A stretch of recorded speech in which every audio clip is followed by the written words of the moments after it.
Okay.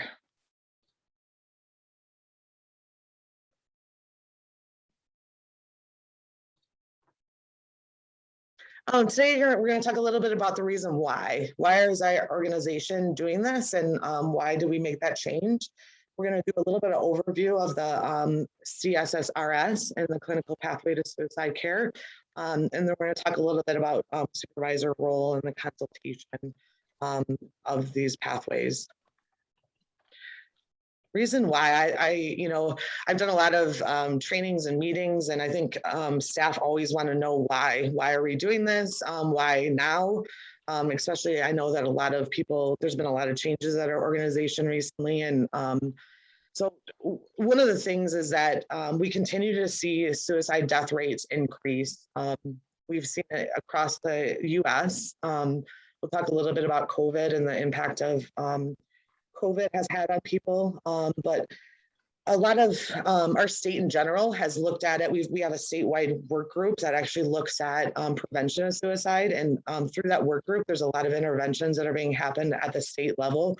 One of those is looking at a statewide crisis line. They've also looked at having like a psychiatric bed registry, having a different way to like do medical clearance, and also providing a lot of evidence-based practices throughout Michigan. And so those are some of the things that the state's doing.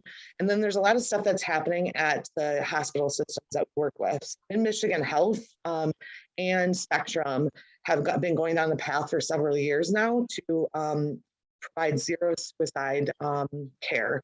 And part of that is, as most of you guys know, there's been a lot of therapists that are being embedded in primary care offices. Another change that has happened at the hospital systems is that they are also doing the Columbia screening. They're asking primary care doctors to do it. They're asking when people leave medical floors and psych units that they're doing it. They're also doing a lot of screening in the heart services at a lot of the hospitals, because they've been noticing that in that population of older males, people that are at risk for heart attacks, they're also at higher risk for suicide. And so there's been a lot of interventions across the hospital systems and providing better suicide care, ensuring that they're evaluating, and then they're linking that person with providers when that person connects at the ED or medical floor. So I just wanted to share a little bit about the death rates. A lot of people ask what is the, how is the pandemic and COVID affected suicide? What we saw at the very beginning of COVID is that a lot of people in the community actually came together. As we see communities come together and feel like there's like belong with the community at large, actually we see a reduction in suicide rates. We've seen that September 11th, there was a huge reduction in suicide rates, September 11th and the day after, because a lot of people felt like, I'm an American, we're all into this together, and felt very much a sense of belonging. That's similar to what happened with COVID. The very beginning of COVID, we actually saw a decrease in suicide rates. And then as COVID has gone on, the risk factors that across the board we look at for suicide is kind of what happened during COVID. So unemployment rates that increased, the feeling of like loneliness. So a lot of people were isolating in their homes for a long period of time. And then they were also not able to go out in the community and meet up with a lot of people. And so because of those three things, actually increase the suicide risk. And we're really concerned as the year goes on, what that's going to do to our impact and how our suicide rates are going to look as unemployment still skyrockets and a lot of people are still isolating. And so all of the people in the community are really looking at it and trying to do a lot of prevention. And you'll see, I try to send out emails to indicate kind of what the state's doing in those prevention efforts. Oops. I mentioned earlier about the Zero Suicide Initiative that Spectrum and Michigan Health Systems are doing. Zero Suicide actually came out of a hospital down in the southeast part of Detroit. It came out of a pretty large hospital system, and now it's kind of an evidence-based practice for hospital systems. There's also been a lot of research that indicated that we really need to use a standardized tool. They feel like people using kind of their own created tools, there's not enough evidence backing to indicate that we're able to positively identify people that are at higher risk for suicide. There was also some changes at the Joint Commission, and the Joint Commission is our accrediting body. One of the changes from them is that they did require that CMHs use an evidence-based tool, and that not only use the tool, that we also have some interventions that happen when a person's identified as high, moderate, or low risk of suicide. So because of those things, that's why the decision was made for us to look at using the Columbia. We did have a work group at our agency, and we included in that work group different members of frontline staff and also supervisors and management. In that work group, one of the things that was looked at is what tool should we use, and then we also looked at how to develop these clinical care pathways for suicide. And so in that work group, those things were developed. We tried to get as much feedback as we could from different staff to provide that feedback and include those in the suicide care pathways. And that's kind of the finished product was from that work group. And the reason why, for a long time, we were using the PHQ-9, which is a great tool to look at a lot of different symptoms that a person has and a lot of different mental health symptoms that they have. Why we wanted to use the Columbia is because it's very directly asked about suicide. It also looks at the intensity of thoughts that a person has and also the previous history. And so there's a lot of evidence backing the use of that tool, especially for a mental health agency. And so that's why the decision was made to use that tool. All right, so as you guys know, you guys have probably already been doing this. This is the Columbia Suicide Severity Scale. We're doing this at the assessment. We're also doing it at an emergency screen, and then staff members are doing the follow-up if a person's at that high moderate risk. They're doing that follow-up during sessions with the individual.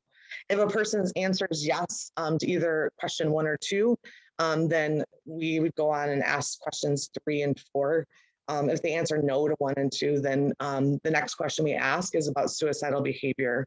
So we look at that lifetime in the past 2 months of that suicidal behavior. The other section that we look at is the intensity of thoughts. And so, this is a safety.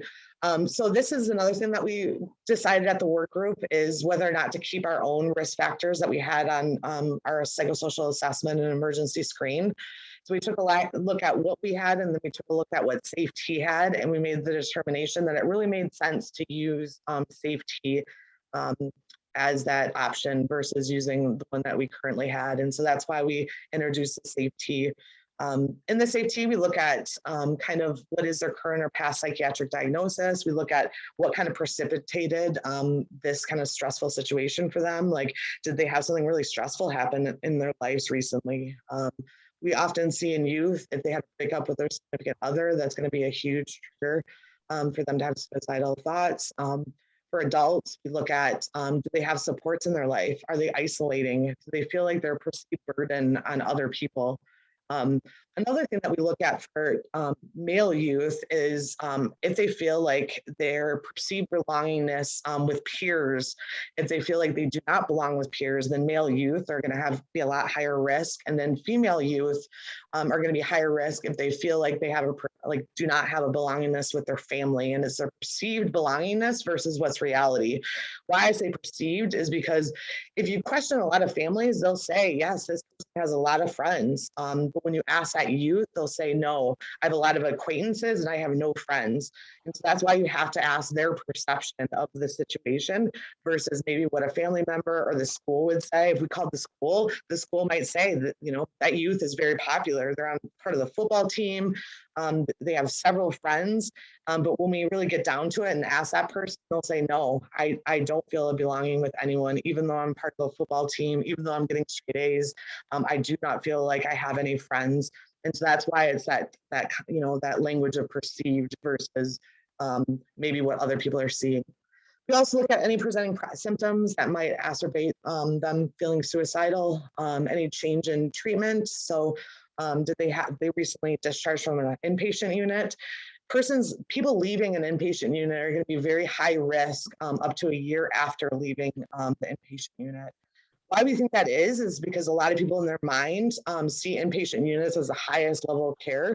If they go to that unit and they don't get complete resolution of their symptoms and they leave, they feel even more hopeless and helpless.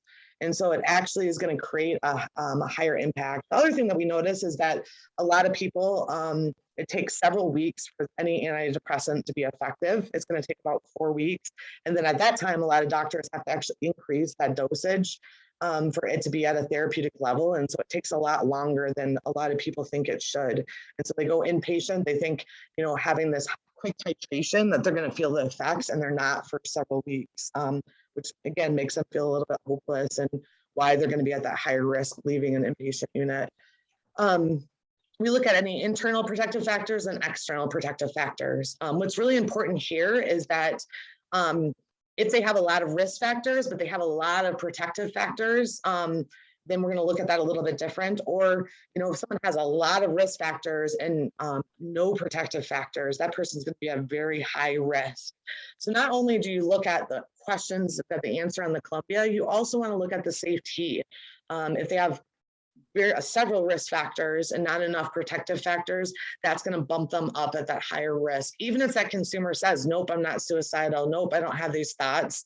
In the back of your mind, you're going to want to be like, wait a minute, there's a lot of risk factors. They're in pain. They don't feel a sense of belonging. They just quit their job. And they don't have anyone in their life that's a protective factor for them. I'm going to put them at that higher risk level than what was indicated in the Columbia. So it's important to do both things, both the Columbia and also looking at the risk factors and protective factors. We notice for a lot of people, some of the most significant protective factors that they have is if they have pets, if they have children, that those are going to be significant protective factors. And we also, a lot of people that are very religious, that's going to be a significant protective factor.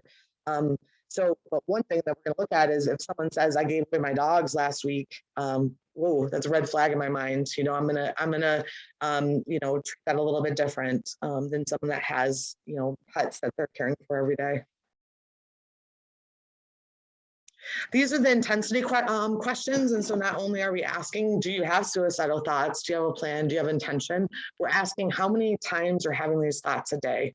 If you talk to someone that says, I'm having thoughts nonstop, they're going to be at a higher risk than someone that says, yep, I have one thought a day and it kind of goes through, goes kind of Teflon through my brain and I move on to the next thing. They're not going to be as risk as someone that constantly thinks about killing themselves and constantly has these thoughts going and they're ruminating on it on a regular basis. And so that's why we kind of delve a little bit further into what those thoughts look like, the frequency of them, and if they're able to control those thoughts. Risk formulation. And so if we have a person that has suicidal ideation with intent or intent with plan in the past month, or if they have suicidal behavior within the past 3 months, that's going to put that person at that high risk level.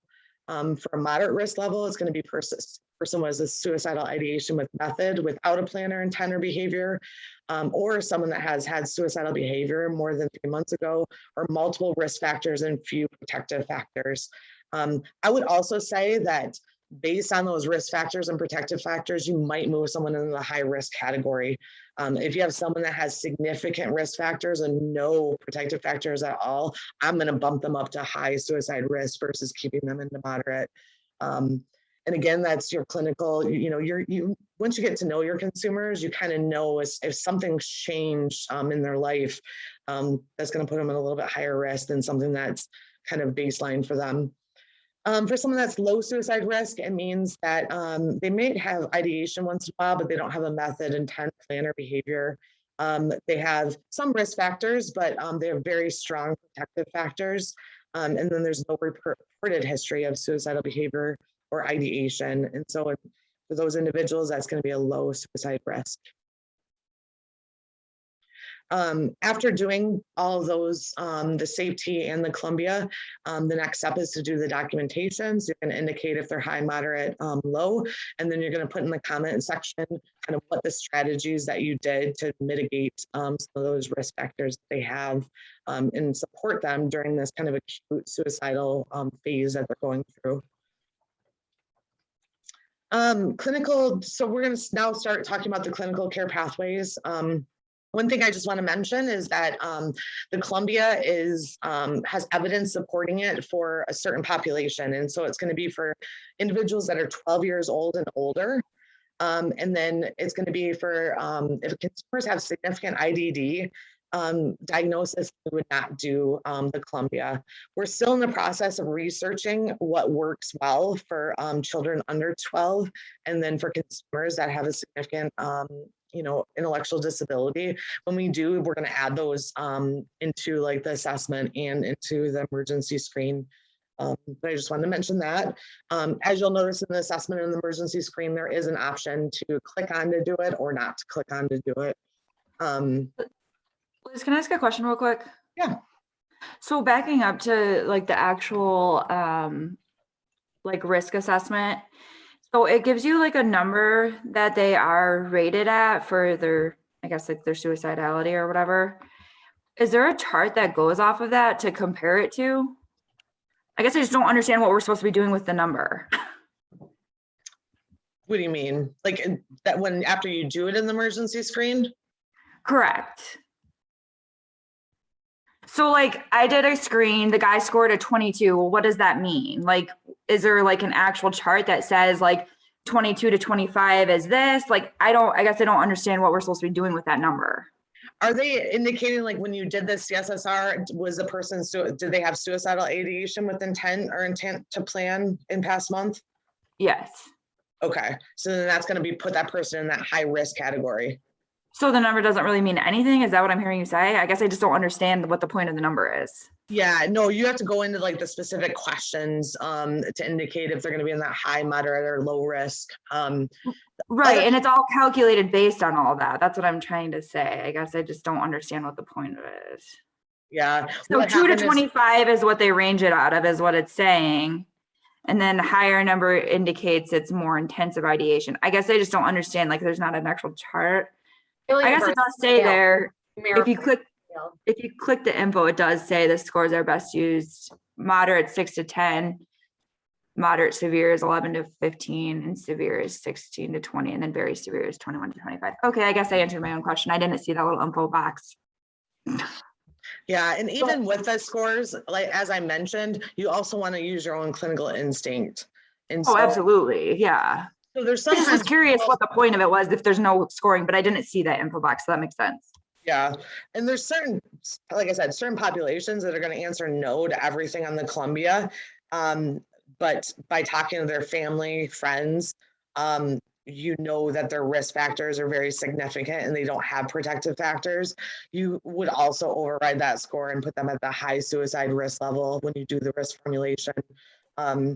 You always want to go on your clinical gut on this too, because there are, again, people that are very evasive that indicate. Alternatively, there's also individuals that on a baseline are have suicidal ideation with intent or plan on a regular basis.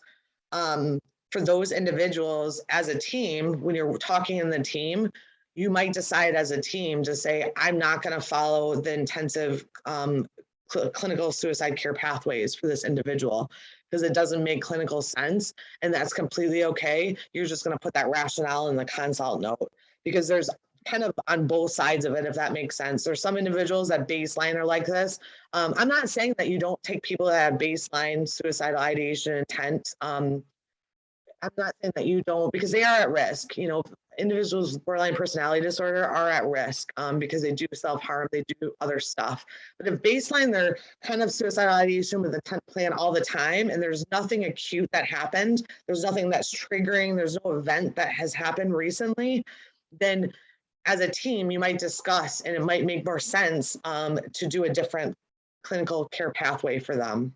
Does that make sense to everyone?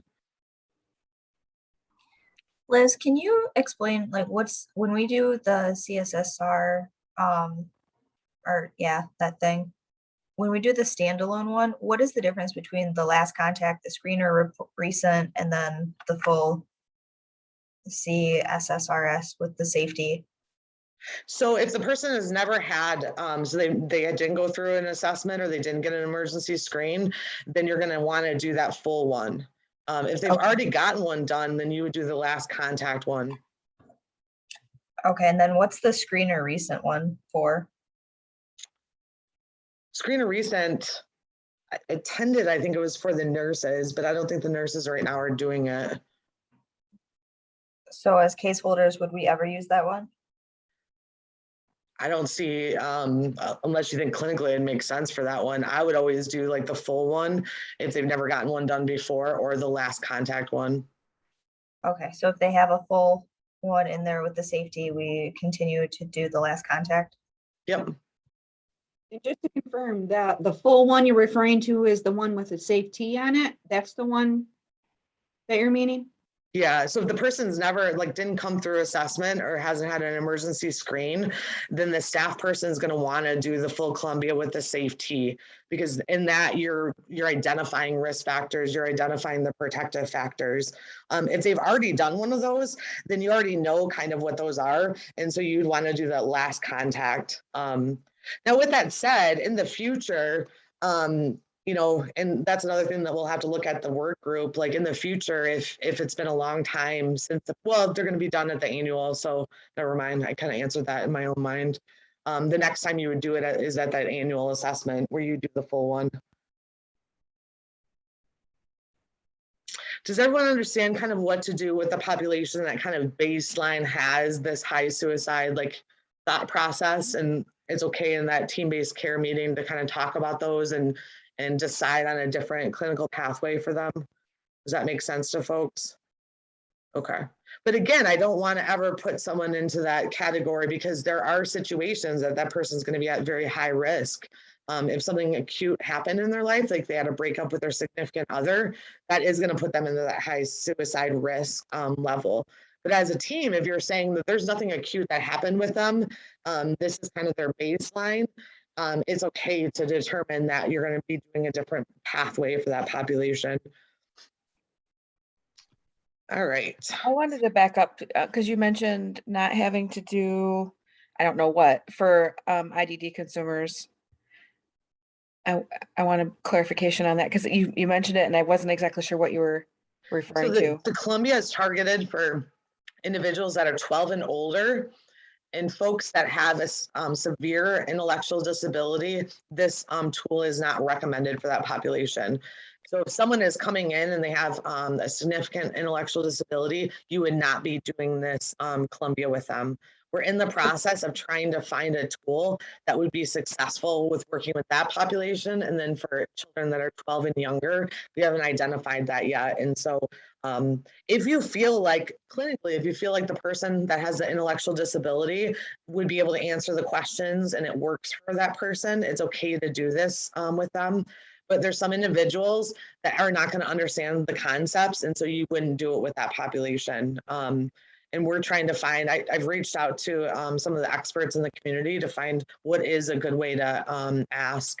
I've been told in some trainings for individuals with autism and FASD that you really have to ask very black and white questions because they don't understand certain concepts. And so for that population, we know you ask black and white and you kind of have to do it in a certain way, but we don't know what questions would be the most beneficial for individuals that don't have autism or FASD.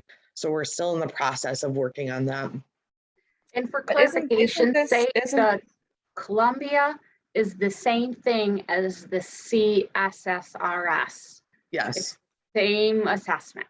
Yep. It's just depending on how you. I just called the Columbia, but yeah. The Columbia has different, as you guys see, there's 3 different options that we currently have in our in Sigmo. They have several different options. If you go on to at the end, there's resource options. If you go on to that website, you'll see that there's some for primary care physician offices where they only ask 2 questions. And so there's different ways of doing the Columbia. Most primary care and most EDs only ask 2 questions, and then they refer to someone else to ask the remainder of the questions when someone's identified positive. So there's different clinical pathways depending on what person's doing the Columbia. I just have a really quick question. I cannot remember because I'm not looking at the psychosocial assessment right now. But Yeah. in the psychosocial assessment, this is in there now at this point, this Yep. particular way of doing it. My question is so if they don't fall within these, like they're intellectually disabled or under 12, then you just skip over that entire section and you don't even need to do anything, correct? Yeah, you would not add on the Columbia. So when you go into the emergency screen or the assessment, you have to actually Yeah. add on to complete it. So you would not do it for 12 and under, and individuals with an intellectual disability that wouldn't be able to answer the questions effectively. It doesn't give you the opportunity to add on though. It's just there. Yeah, that's what I'm getting at. Oh, it's just right there. Yeah, you would skip it then. Yes. Yep. You can skip it. Okay. Yeah. Originally, they had an add-on button. They must have embedded it right onto the form. Yeah, you 'Cause would I've skip just, that. I've just been doing it, even though, you know, It doesn't make sense for that population. Yeah.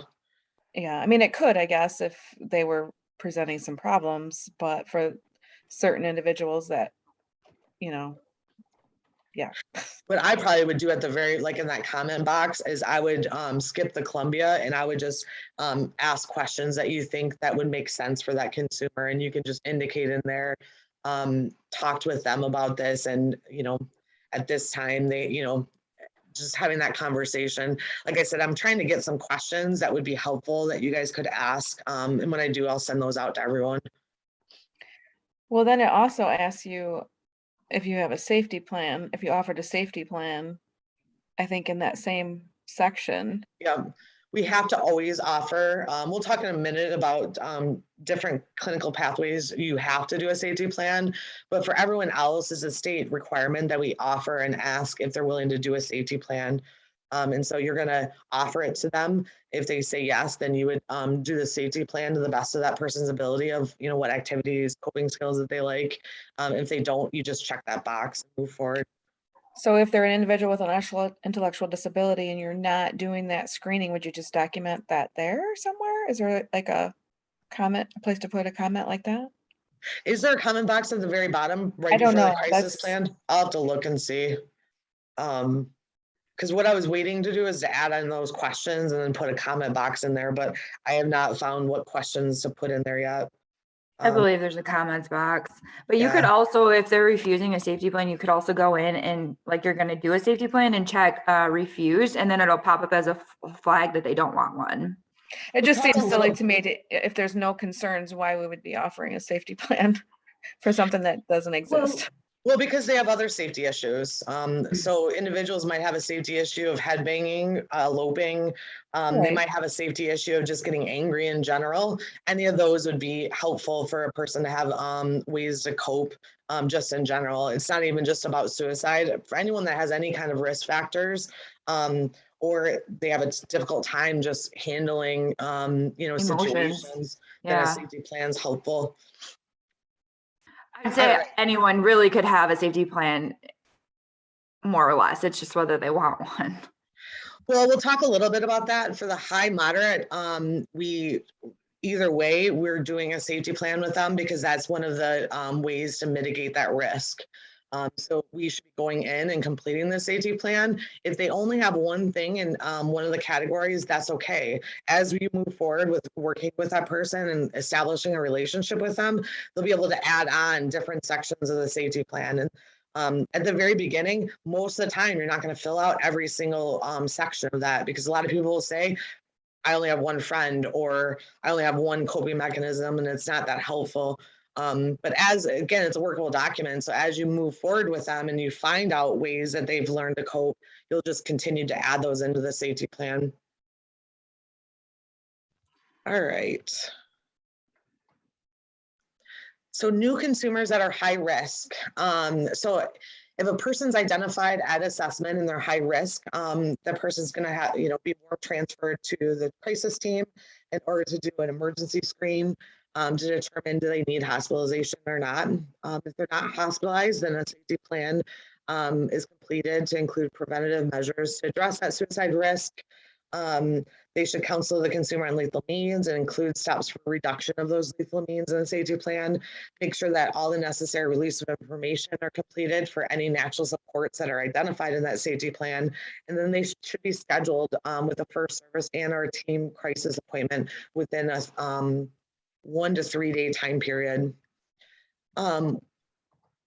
This risk group also, there should be consultation with supervision or the team, especially if the person's diverted. Anyone that's at high risk, both the crisis team or any other staff should be consulting prior to diverting them from the hospital, just to make sure that everything was looked at. There could also be consultation with the charge nurse to discuss whether an emergency psych appointment's needed. That would be on kind of a case-by-case basis. For moderate risk, the assessment specialist will provide psychoeducation tools surrounding a suicide to the consumer and family, if the family is there. They'll ensure that a safety plan is completed. They'll counsel the consumer on lethal means. They'll do all the releases of information. They'll schedule the consumer with a first service and or crisis team appointment within 3 to 5 days. And then they'll consult with charge nurse on a case-by-case basis if an emergency psych appointment is needed. If appropriate, they'll consult with supervisor or CMIT team. They could also set up wellness checks for CMIT to do wellness checks for the next couple of days. And they should also be talking to them about the My Strength portal and then documenting this information in the chart. For low risk, it would just be providing psychoeducation, offering to complete a safety plan, and if the consumer declines, you would check that box in that emergency screen or assessment. You would discuss the My Strength app, you would discuss crisis services in general, and let them know what the resources are in case they do have symptoms in the future, and what steps that they can take if they do have suicidal ideation in the future. This is just a new thing. This was the new ad for the last training that we did. Starting on 10/1, teams are going to be putting in 15-minute slots for CSS FollowUp. PC is in the process of adding in a purpose so that it can be easily looked up. Like it's similar to like an intake purpose that you can include in there, or a first service purpose. But in the meantime, how teams are doing it is that they're just putting it into the actual appointment. They're going to put in CSSR FollowUp. And we're going to make sure that assessment specialists know that if it's not in 15-minute increments, that we really want it to be done in 15-minute increments, so that if there's several crisis appointments that, you know, they can do a couple different people during that time frame. Crisis code should be used for this follow-up, and the crisis code is a H2011. You should still keep your provider, though. You don't need to switch it to CMIT. You'd keep your provider as case management or outpatient, and then just use this crisis code as that follow-up. And what the follow-up should look like is that you should talk to them about their safety plan. Is it working? Is it not? Does any changes need to happen? If there's means restriction discussion, asking them, did the plan happen? Was your aunt able to restrict the means and take the guns out of the household?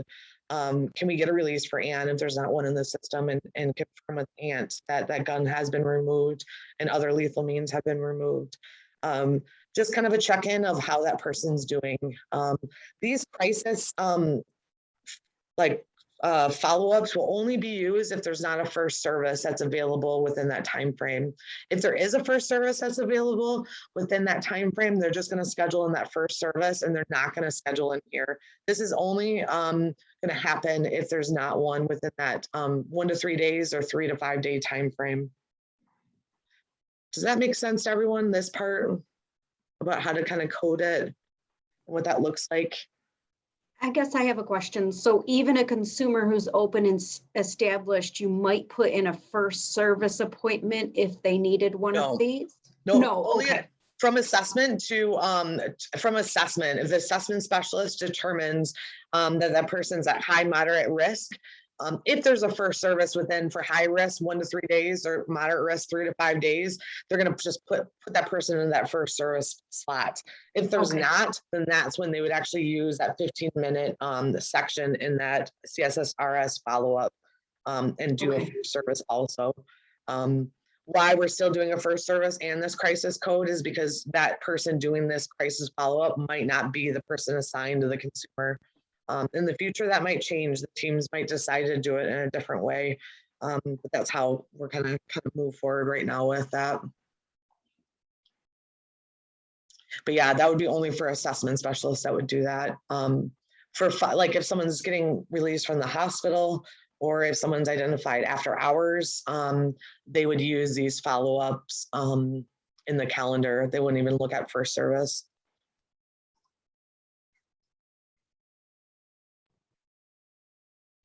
All right, are you ready, Shauna? Liz, I'm sorry, I have one Oh, question. yep. It's Mary. I'm wondering, is audio the way we're doing that, video, or either? Kathy, did you talk about that with the team champions? Is Kathy still on? Yeah, I mean, I think those are assumed to be quick check-ins. I mean, I think they would be phone unless the assessment specialist or the CMIT schedules them as in person Face-to-face. or video. Sounds good to me. And when I talk to the assessment specialists, I'll make sure that they include that. They include that as whether it's face or video or audio. And I'll make sure that they ensure that they're doing that along with the 15-minute time period in it. Does that answer your question, Mary? Yeah, I was just checking because if I do that and I'm working at home, I'm not going to be in the office. If I'm covering for my team or something, it might be a little more complicated to assure that it would be in person if we're assigning to the teams. Not that it couldn't happen. I'm just kind of wondering about the scrambling that could happen in the daytime should something need to be I kind of can handled. pull assessment specialists and see if the consumer's preference are face-to-face for these. And we can see, I mean, maybe if it's an issue ongoing, then we can see if the teams would be able to do those as face-to-face slots. I can find out and we can kind of go from there. I was thinking that it would be easy to be phone just because if it's supposed to be kind of a check-in, then follow-up can happen if it's, if things are worse or there's extra Yeah. safety plans. But so, I mean, I'm not saying, I'm just wondering what was talked about. That's all. Yeah, we can strongly have an assessment specialist strongly encourage phone or Zoom or like a virtual option. I think that will probably be fine with most consumers. I think most consumers are okay with that, that kind of follow-up to be via phone. But One thing I would- Honestly, the pathway actually says, isn't it intended to be a phone check-in? Because then it says that they have to be seen in person within a certain amount of days. yeah, That should be coming up on, I want to say like the next 1 or 2 slides. yeah, I think the intention, like from other agencies that were doing this, most of them were face-to-face, but that was pre-COVID. And so a lot of things have changed with COVID with this. So I think we can definitely encourage, phone call for these follow-ups. The only thing I would recommend though is if it is a first service appointment, like we have to get that first service, I wouldn't recommend doing phone because it's quite hard to get someone to stay on the phone for 15 minutes. I feel like they're more open to and willing to talk when they're face to face, and they probably need that support if we're doing the first service for them as a crisis. First services, we're doing face-to-face now. Okay, I just wanted to make sure everyone understood that because it is the 15 minutes and it's really hard to keep a person on the phone for more than 15 minutes sometimes. Yeah. Yeah, first services are now being done at the office face-to-face so that they can link with a nurse for the nursing assessment. Okay. All right. That's Are you ready, as long as Shauna? can people prefer it different, or is that, we must do them all? There's always consumer preference. Okay, just checking. Thanks. Yep. Okay, so for existing consumers, so this is that spot where if the Columbia or the CSSRS has not been completed prior to, in the past, this is where you would do the full assessment. You would do the Columbia with the safety. And then so you would get your risk formulation from that and you would follow the appropriate suicide care pathway, which those will be, they're very similar to what we just talked about, but we'll lay those out in the next few slides. If they've already had one done, then that's when you would use the most recent contact. Let's see here. So here's for once you have determined you've done your Columbia and you've determined that the person is high risk. They score in that, what was it, Stephanie, like 18 or higher. I don't have the numbers right in front of me, but you would hover over that, the little information icon, and that would help you with that as well. But so one is you would want to determine if they need to be hospitalized or not. So you would complete the emergency screen, and or you would ask CMIT to be involved. You do the warm transfer, and you would evaluate for hospitalization or another level of care.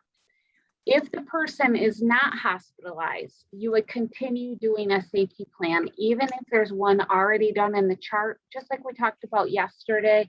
You want to redo that one. You don't have to redo it from scratch. You want to review it and figure out what's working for them and what hasn't been working for them.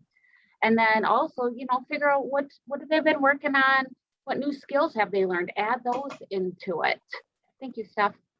Like I said, there was the update. And of course, you definitely want to talk about, you want to ask them if they are thinking of suicide, do they have a plan? What is their plan and what are their means? And if they do have means, you'll want to document how you want to do means restriction reduction. So we determined high risk. We talked about the emergency screen, if they're high risk or not. Do the safety plan, counsel on lethal means. Okay, so just over halfway down. So you want to schedule an appointment within 7 days. And that's got to be with anybody on the team that can do that. Then, so here's that delineation between a face-to-face appointment or a phone call. So you want to get a full-on regular appointment within 7 days, but at least that touch-base phone call 1 to 3 business days, and follow up, check in, see how that safety plan's doing, see if those means were restricted. Did Aunt Mary take the gun? Did you guys get the ammunition out of the house? And document that you guys did talk about that. If needed, definitely consult with a supervisor or your team, and then of course, or the charge nurse to figure out what you need to do. And always look at if those well checks need to be done. If you do have to do CMIT well checks, you do a program referral for that. So now you've determined that it's not necessarily high risk, but you do have some moderate risk. You're going to provide education to the family and to the consumer about, what is it that's going on? This is, again, when we talked about our safety plan yesterday, some of that psychoeducation could be, okay, let's talk about triggers. Let's play that movie backwards and figure out what was going on when you had those thoughts of suicide and move backwards. That's going to help you with your safety plan to address anything new. So this whole next part, this is a consistent carry through. Look at the safety plan, see what needs to be updated, see what needs to be changed, figure out what works, what doesn't work. We know those big 3 things in there: hopeless, helpless, sense of burdensome. People are going to feel, it's a very common feeling. I don't want to do a blanket statement, say all people, but it's pretty darn common. If they're not doing something successfully, that initiates that feeling of I'm a failure. See, I can't do anything right. That's where you're going to want to make sure that you use our strength-based approach and talk about, okay, that's okay. Things aren't always supposed to work out the first time around. Good. Now we figured out what didn't work. Let's look at what can work. Let's look at some other ideas. So that's perfect. We just know that won't work in that situation. So now, of course, talk about your means restriction. See what needs to happen with that. Now we're to our appointment. So whereas high risk was within 7 days, moderate is 7 to 14 days. The phone call is 3 to 5, which has been expanded from the 1 to 3 for the high risk. Of course, you're going to have your consultation when and if needed. And I wanted to add too, when you complete your referral for CMIT well checks, if they need to be done, don't forget to send an email out to CMIT. Because the reason why we do that is we know, especially with all the changes and everything that's going on right now, it's hard to keep up on documentation. It's hard to keep up on emails. But CMIT has people watching emails all the time. I, as a supervisor, might miss that I need to sign off on a CMIT well-check referral, a CMIT referral, which then I have to send it to Chris, and then Chris has to approve it and then let the team know about it. When we're dealing with a crisis, high, moderate, even low risk, we don't want any delay in that from happening, which is why we do the email to CMIT in addition to the program referral. Don't forget to talk about the My Strength portal. You know, walk right alongside the consumer, do a joining thing. Let me show you how that we can do it, how we can load it up onto your phone. Liz just put a comment in the box as far as that this is a reminder if someone is, if it is baseline, you guys will want to look at to see what's clinically appropriate to happen as far as that follow-up, and make sure that that's documented into the chart as far as why you made that clinical determination. For consumers that are low risk, of course, we're going to start with, okay, let's provide some education. Why are some of these thoughts, feelings happening? How can you help make the environment safe? Offer the safety plan. Like Stephanie said, you can safety plan with anybody at any time for any reason. In fact, the best time to safety plan is when the person's not in a state of crisis. Talk about the My Strength app. I always, regardless of how many times I talk to a person, I would always reinforce and re-explain CMIT. Available 24/7, nights, weekends, holidays. People say, oh, I don't want to bother you with that. And no, that's exactly why we're here. I want you to call me. I want you to reach out when things aren't going well. That's why we have this team. It's available 24/7. Talk about the National Suicide, the prevention line. So there's the 800-273-TALK. There's the text line, 741-741. There's also a peer support line. I don't have that phone number memorized. And then talk about too, this is a great time to talk about that just because things are really bad right now, doesn't mean that that's going to be permanent. And this is a good time to reflect back to, okay, when was another time in your past that you felt like this, that you felt overwhelmed, you felt that you just couldn't make it one more day, and you really didn't have a whole lot to look forward to.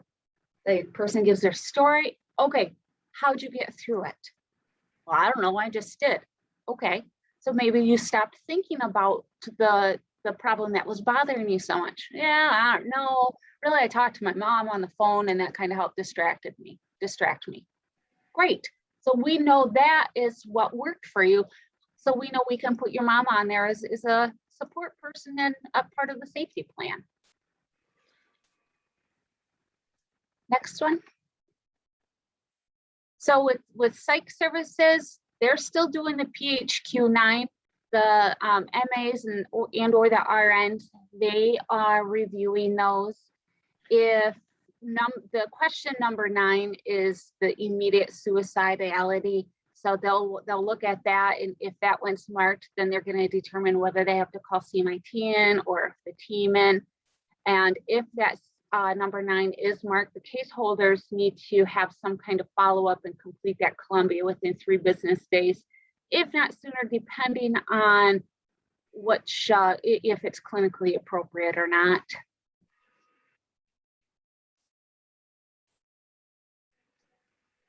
So now we have the care transitions. And so basically what we mean by this, this is your discharge planning. This is your person. They were high risk. They were high enough risk that they required inpatient acute hospitalization. So that process is, and I highlight this because we're getting all sorts of emails to help out with discharge planning. This is where it's applicable at. So the hospital liaison or CMIT, they will complete the Columbia in conjunction with the mental health unit staff prior to the person discharging, because we want to still have some type of documentation as far as what level of risk that person's at. With that said, Liz had already mentioned it earlier, when people discharge from the unit, that does not mean that they're low risk. That doesn't mean that everything's all fine and dandy and things are better. The person still is typically at quite high risk when they discharge, which is actually the next point, high risk level. You want to talk about the safety plan. You'll want to address any ongoing suicide risk. A lot of times it does happen, it's supposed to happen prior to discharge from the mental health unit with the social worker or someone at the mental health unit. However, similar concept of when a person's stable is the best time to revamp that safety plan. That person's got a whole lot going on when they're discharging from a mental health unit. So I would always review that discharge plan. That is going to be it. You will have access to it. It's in the hospital documentation, which is attached to the emergency screen. Talk about means restriction, lethal means, steps on how to make that environment safe. Of course, we definitely want releases. The more releases, the better, because if I can't get a hold of Sally just discharged from the unit. She was there due to an overdose and she just picked up her meds and she's not answering. My first thought is I'm looking in those in the consents and seeing who I can call. Complete a CMIT referral, which will include well checks. You do that every single time after a person discharges. Again, don't forget to accompany that in an email. And if I were sitting in your shoes and I know Sally overdosed and that's why she was at the unit, I would say, hey, CMIT, I did this referral. She just discharged from the unit. She overdosed. Her meds are exactly the same. Can you check in on her when you do the well checks? How are her medications? Has she made a plan? Does she have a pill box? Were they bubbled? Just address that medication. So I'd always look to see what were the drivers that led to the hospitalization, and are those being addressed? One thing I just wanted to mention too is that if this is over the weekend, CMIT, like if a person gets discharged like Friday or Saturday, CMIT would be doing a wellness check, and that would just be, arranged without a referral or anything, because, teams aren't working during the weekend. So that will already occur. Thank you for adding that, Liz. One more question. If they're discharging on Monday, we need to have an appointment available for them on Monday if they're being discharged on Friday? It's when business days, so it'd be Monday or Tuesday.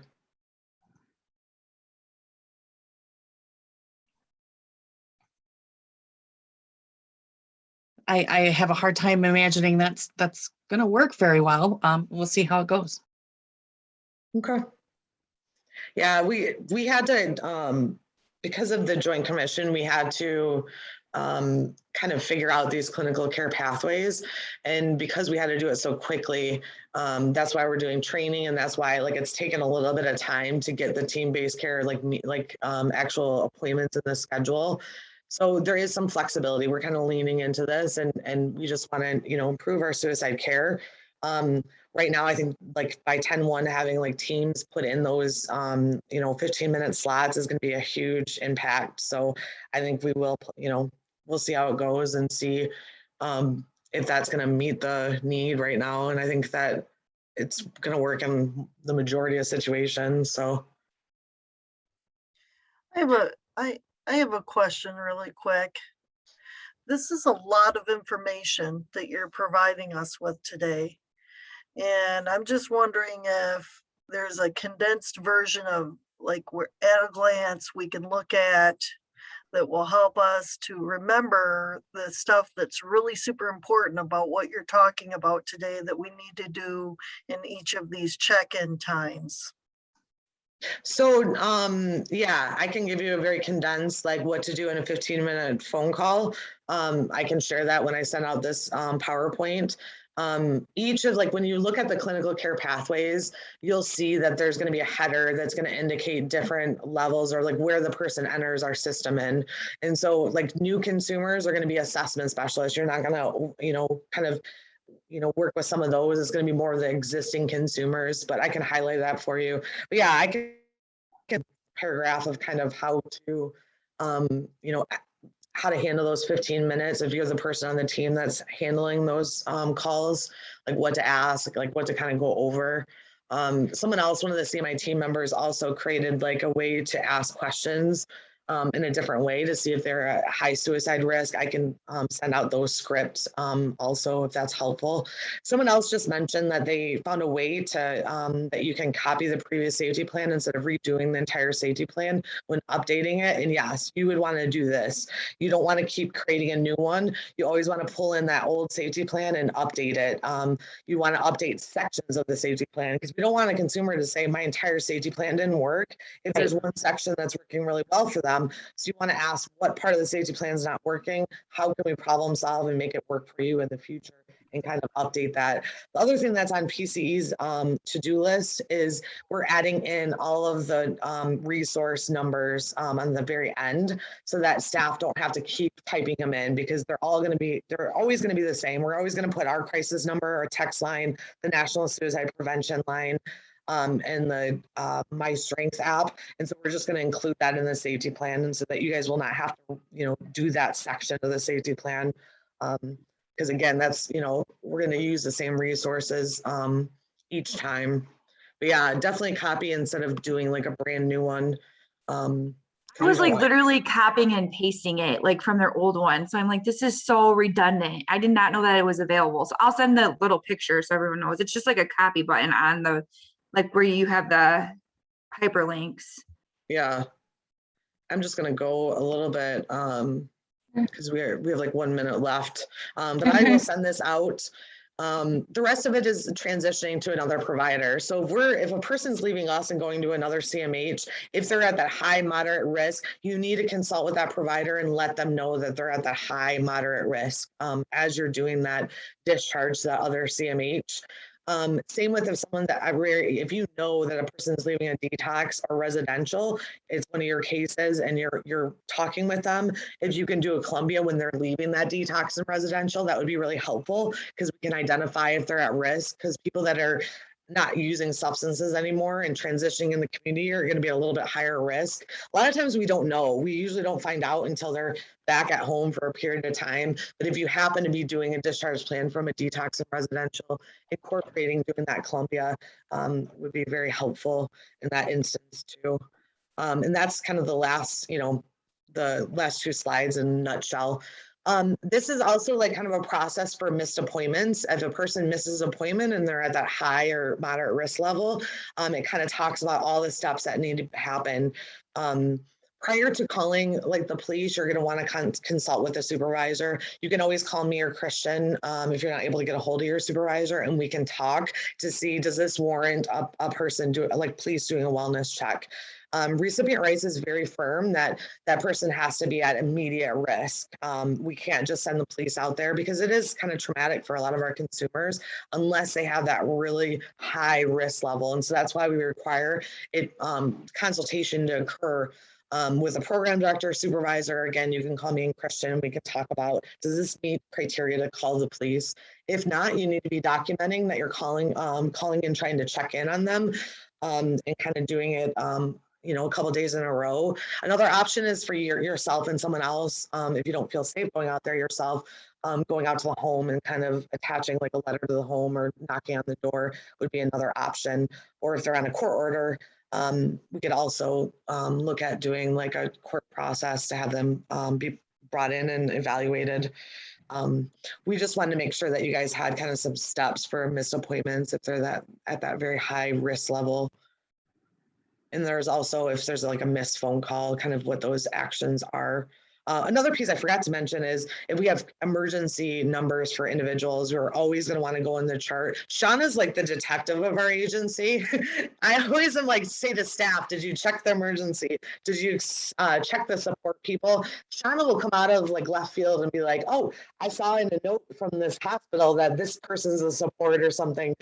She's like a sleuth when it comes to finding options, but you definitely want to look at their emergency contacts and call all of them if you're not able to get a hold of a consumer. We can also look in hospital discharge paperwork, and a lot of times they'll include several emergency numbers too, and make sure that we're getting releases when the person's not in crisis, so that when they are in crisis, we can reach out to their support people and make sure that they're actually really safe. I mentioned earlier consultation. If you are diverting someone from hospital that are higher moderate risk, you need to be consulting with a supervisor Again, if your supervisor is not available, you can always reach out to me or Christian. I have no problem consulting. Typically what I'm going to ask is, you know, how I'm going to consult is ask about the risk factors, ask about the protective factors. Have the lethal means been taken from the home? Is there a person that they can supervise that person for a short period of time? Are they engaged in services with us? There's kind of like 6 things I kind of go through when I'm consulting with staff. Anything that I missed, Shauna, that you kind of talk to staff about? In my head, I kind of do a risk formulation of whether this person's okay to be diverted or not. Yeah, I also go back, like you said, I'd look at their history, see what the variations they have in attempts, and that just one thing I wanted to add regarding the consent piece. So if we don't have a consent, but you find a phone number in the hospital discharge plan, especially if it's mom and the person is living with mom, I call that number and ask for, say it's Susie living with mom, I call and ask, hey, is Susie there?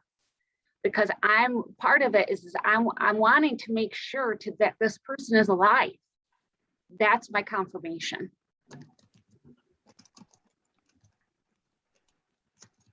So that I guess I really didn't talk about risk formulation much, but that's.